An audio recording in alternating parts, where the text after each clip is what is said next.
যার ভেতরে ৭টি অভ্যাস আছে সে একদিন না একদিন ধ্বংস হবেই হবে। সে কোনো কাজে সাকসেসফুল হতে পারবে না, তার ইচ্ছে পূরণ হবে না, আস্তে আস্তে অবশ্যই সে ধ্বংস হয়ে যাবে। মনে রাখবেন, মানুষ যখন গুনাহ করে আর আল্লাহর কাছে তওবা করে ক্ষমা চায়, আল্লাহ তাআলা অবশ্যই তাকে ক্ষমা করে দেন। ইল্লা মান তাবা ওয়া আমানা ওয়া আমিলা আমালান সলিহা ফাউলাইকা ইউবাদদিলুল্লাহু সাইয়্যাতিহিম হাসানাত ওয়া কানাল্লাহু গফুরুর রহিমা।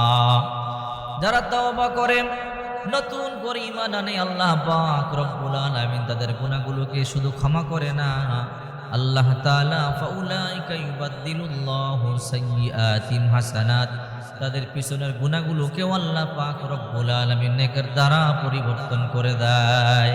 আল্লাহ কেমন দয়ালু! গুনাহ করলে তওবা করলে আল্লাহ মাফ করে, শুধু মাফ করে তা নয়, আল্লাহ পিছনের গুনাহগুলোকেও ক্ষমা করে দেয়। তবে একটা কথা মনে রাখবেন, আল্লাহ তাআলা যদিও তওবা করলে ক্ষমা করেন, যদিও আল্লাহর কাছে ক্ষমা চাইলে ক্ষমা করেন, কিন্তু একটি গুনাহ আল্লাহ পাক রব্বুল আলামিন ক্ষমা করেন না। সূরা নিসার ১১৬ নম্বর আয়াতে আল্লাহ পাক রব্বুল আলামিন স্পষ্ট ঘোষণা দিয়েছেন, ইন্নাল্লাহা লা ইয়াগফিরু আন ইউশরাকা বিহি ওয়া ইয়াগফিরু মা দুনা যালিকা লিমান ইয়াশা ওয়া মান ইউশরিক বিল্লাহি ফাকাদ দাল্লা দালালান বাঈদা। আল্লাহ পাক রব্বুল আলামিন বলেন, আল্লাহর কাছে চাইলে আল্লাহ পাক রব্বুল আলামিন সব গুনাহ ক্ষমা করে দিবেন, কিন্তু আল্লাহ পাক রব্বুল আলামিন একটি গুনাহ ক্ষমা করবেন না, শিরকের গুনাহ। শিরকের গুনাহ অত্যন্ত ভয়ঙ্কর গুনাহ। আল্লাহ পাক রব্বুল আলামিন বলেন, ইন্নাশ শিরকা লাযুলমুন আযীম, নিশ্চয় শিরিক হলো সবচেয়ে বড় অপরাধ। শিরকের গুনাহ যে করবে আল্লাহ তাআলা তাকে কোনোদিন ক্ষমা করবে না। বলছিলাম ৭টি অভ্যাসের কথা, যার ভিতরে ৭টি অভ্যাস থাকবে কোনোদিন সাকসেসফুল হতে পারবে না, অবশ্যই ধ্বংস হয়ে যাবে, কোনোদিন উন্নত হতে পারবে না, কোনোদিন মনের আশা পূরণ হবে না। এর মধ্যে ১ নম্বর, যারা জাদু টোনা করে, যারা জাদু টোনা করে, কুফরি করে, তারা মুশরিক হয়ে যায়, কাফের হয়ে যায়। আর কাফেরদের দোয়া আল্লাহ পাক রব্বুল আলামিন কবুল করেন না। কাফেরদের ইবাদত আল্লাহ কবুল করেন না। কাফেররা ইবাদত করলে কোনো কবুল হবে না। ইবাদত করবার জন্য শর্ত হলো ঈমান আনতে হবে, মুসলমান হতে হবে, মুমিন হতে হবে। ৭টি অভ্যাসের মধ্যে ১ নাম্বার, যারা জাদু টোনা করে তারা কোনোদিন ইবাদত করলে কবুল হবে না। কোনোদিন গণকের কাছে যাবেন না, হাত দেখাবেন না। যারা গণকের কাছে যায়, হাত দেখায় ভাগ্য নির্ধারণের জন্য, সাবধানী কাজ কখনো করবেন না। শুধু গণকের কাছে গেলেই, হাত দেখানো লাগবে না, শুধু গেলেই ৪০ দিন পর্যন্ত তার ইবাদত কবুল হবে না। গণকের কাছে গিয়ে হাত দেখাইলে মুশরিক হয়ে যাবে, বিশ্বাস করলে কাফের হয়ে যাবেন।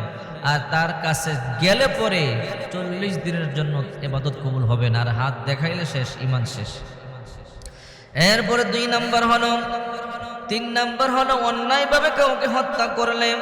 সূরা মায়েদার ২৩ নম্বর আয়াত আল্লাহ পাক রব্বুল আলামিন বলেন, আন্নাহু মান কাতালা নাফসান বিগাইরি নাফসিন আও ফাসাদিন ফিল আরদি ফাকান্নামা কাতালান নাসা জামিআ। যদি অন্যায়ভাবে কেউ কাউকে হত্যা করে, গোটা পৃথিবীর মানুষকে হত্যা করবার পাপ আল্লাহ পাক রব্বুল আলামিন তার ঘরের মধ্যে দিয়ে দিবে। আর যদি কোনো মানুষ কাউকে বাঁচাইয়া দেয়, কাউকে সাহায্য করে, গোটা পৃথিবীর মানুষকে বাঁচাইবার সওয়াব আল্লাহ তাআলা আমলনামায় দিয়ে দিবে। সাবধান, কাউকে অন্যায়ভাবে হত্যা করবেন না। ১ নাম্বার বলছিলাম, শিরিক করা যাবে না। শিরিক যারা করে তারা ধ্বংস হবেই হবে।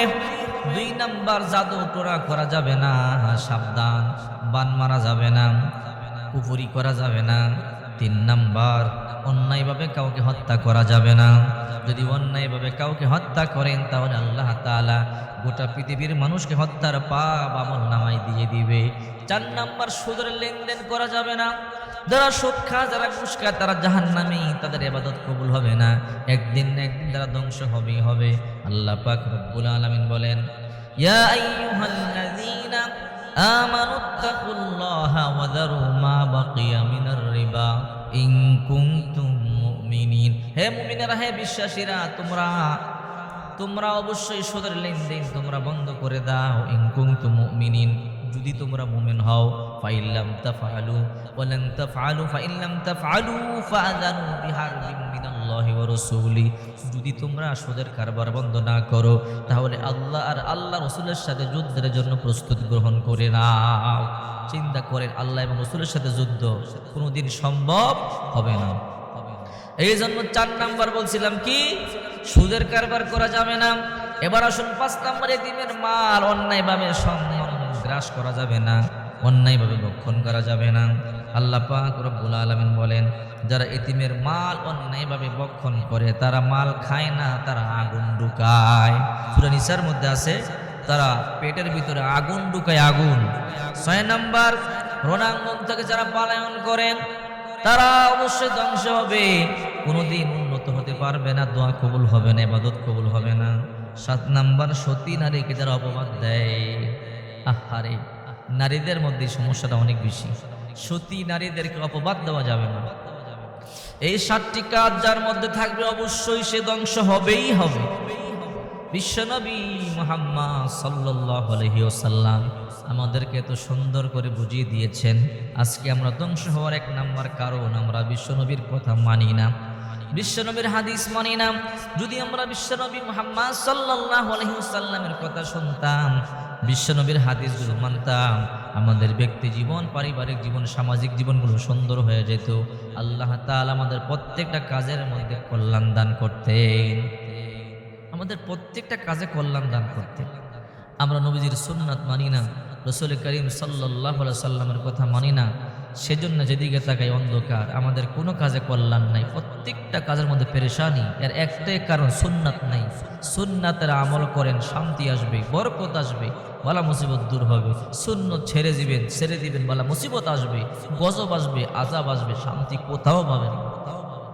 এই জন্য আপনার আমার নবী বিশ্বনবী মুহাম্মদ সাল্লাল্লাহু আলাইহি ওয়াসাল্লাম বলেন, মান আহাব্বা সুন্নতি ফাকাদ আহাব্বানি ওয়া মান আহাব্বানি কানা মাই ফিল জান্নাহ, যে আমার সুন্নাতকে ভালোবাসলো সে আমি নবীকে ভালোবাসলো, আর যে আমি নবীকে ভালোবাসলো সে আমি নবীর সাথেই জান্নাতে যাবে।